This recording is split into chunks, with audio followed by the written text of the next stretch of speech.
economic development staff. Yeah. And so I think that that's kind of where I come from. Now, what happens is this is a small pond. If you run even a modest-sized company, you end up as a voice in the economic development of the small pond. Mm-hmm. So I think at one point I had 50 people, and that's all it took to be an employer that people would listen to. Sure. That's my entree into economic development, was as an employer. So the key being the local Rolodex. I think that's a good note. And the other point, and I don't know if you'd agree with this assertion, but one of the things that seems to be really woven in throughout the book is this concept that capitalism in the virtuous sense it's not competitive capitalism, it's cooperative capitalism. Right. It's the intellectual, it's the application of raw materials and natural resources, intellectual capital, and creating value within your community, but doing it so in a way that it benefits people. It's not like you're trying to squash somebody else. Right, that's right. You're offering valuable service that helps somebody else do better in what they're doing. Right. And actually, you really see that in the biodiesel industry in North Carolina. Okay. So you see a vast amount of open source, vast amount of sharing, vast amount of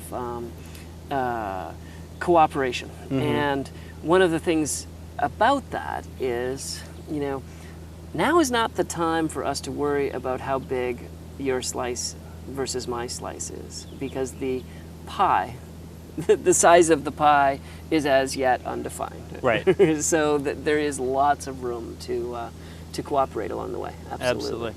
Well, and then the flip side of that, and one of my concerns, is that the more I look at what I see going around, not just, well, certainly nationally, but locally as well, is we've gotten into this model where, I don't know if there's a book that came out that Rob Christensen wrote about the history of North Carolina politics, for example, and he talks about the history of North Carolina politics being dominated by this philosophy called business progressivism. Yeah, which is, I've heard him on the radio.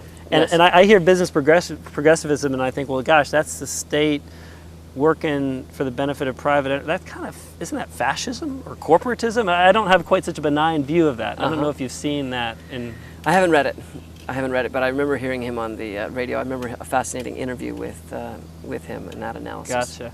And have you seen that as you've looked around the local community here, sort of the tension between the government getting involved versus the community being engaged on its own? Yeah, okay.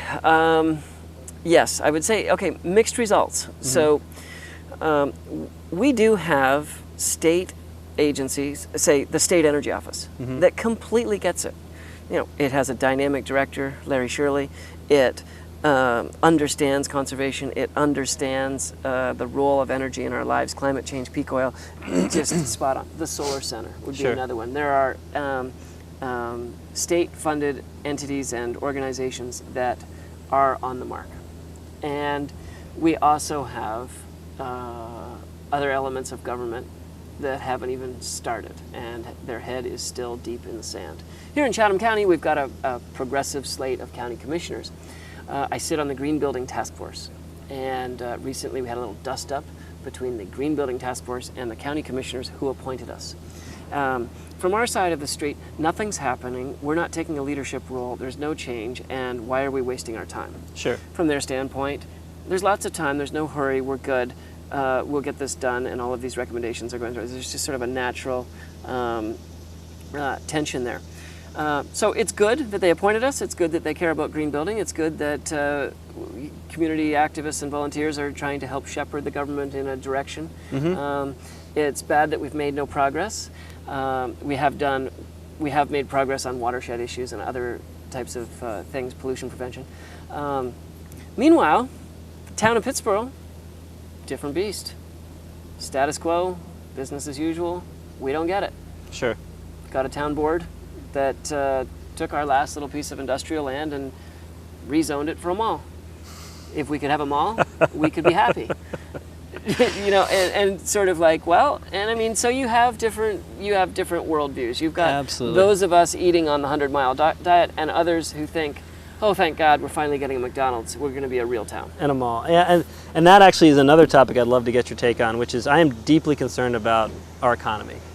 And it's never made sense to me. I come from an engineering background, right? So I kind of take a fairly, And at some level, if you look at the world in terms of closed systems and open systems and feedback loops, you think about stuff, you're like, well, does it really make sense to have an economy where 70% of the GDP is consumer spending? That just doesn't seem all that sustainable in the traditional sense. But looking at what's going on nationally and the pressures that people are under and the continued evisceration of the middle class and the working poor as the basic essentials become more expensive as we're competing in this global marketplace for food and fuel and so forth. You all, and I got this from the book, you've been involved with a little bit with the local currency initiative here. Right. That's something that has always fascinated me because I've always felt that there were some deep and foundational problems just with our monetary and our banking system the more I've studied the history of that. My brother-in-law, when he was up at Cornell a decade ago, I was up there and they have this thing called the Ithaca Hour. I was like, wow, what is this? And I talked to the guy who started it, who's a graphics designer. He's not a finance guy, he's not a banking guy. He's like, yeah, well, it was like me and my buddies were sitting around during the recession of the early 90s. We got the same people, we got the same businesses, we got the same natural resources. We don't have enough money, so let's just make our own money. Is that playing a role in your community here still, or what are the dynamics as far as the plenty and the local currency for facilitating community trade?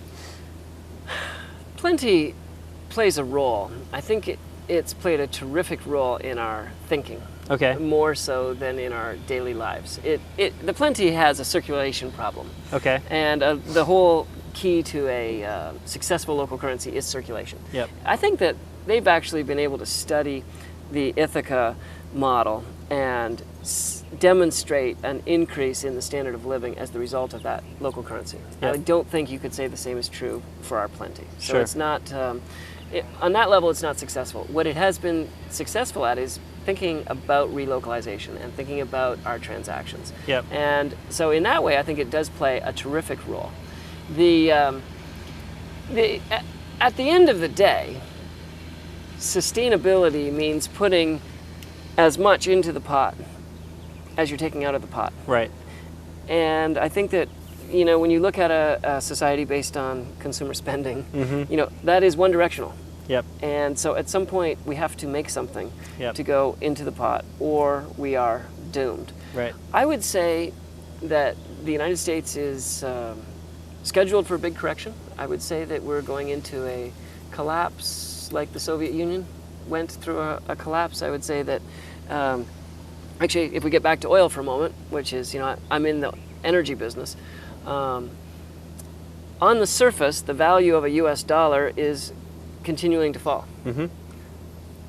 Inside the Earth's crust, the value of a barrel of oil is continuing to rise. Mm-hmm. You're sitting on some oil reserves. Why on earth would you pull something that is getting more valuable out of the earth to trade for a dollar that's getting less valuable on the surface? It's not rocket science. You hear the pundits on the radio. You hear the folks and the price of a barrel of oil. Okay, right now we are consuming 2 barrels of oil for every one that we find. Mm-hmm. Right. So we take 2 out of the pot and put 1 back in. Driving down the road, listening to NPR. Oh, the high price of oil is based on speculators. Oh, Congress is going to investigate, record profits. It's like, guys, we're going to pull it from the Strategic Petroleum Reserve. Exactly right. And so we wanted to do that at $50. Now we're talking about doing it at $120, exactly right. $130. And so it's the utter silliness. Like, you don't need to be a rocket scientist to figure out that I take 2 and you give me 1. At some point, the pot runs out. Yeah. And and by the way, when you get into peak oil, it's almost incomprehensibly complex. But it is it's not the end of oil. It's just the end of cheap oil. Exactly. That's all. It's simple. Exactly. Actually, that's another thing I think about small as possible is we sit down and think about these things like sustainability. We think about climate change. We think about peak oil. You think about the war in Iraq. Mm-hmm. Or you think about, say, the way the government is financing that war. And you say, these are impossibly complex subjects. And what is the little individual going to do about them? And so I've been sort of focusing on the scale of me. Right. Which is something that I can comprehend. Absolutely. I can comprehend how many miles I drive. Here's our banana trees. Haven't borne fruit yet. I'm in my 4th year. But at some point, we're not going to have to argue about global warming. I'm just going to offer you a locally grown banana.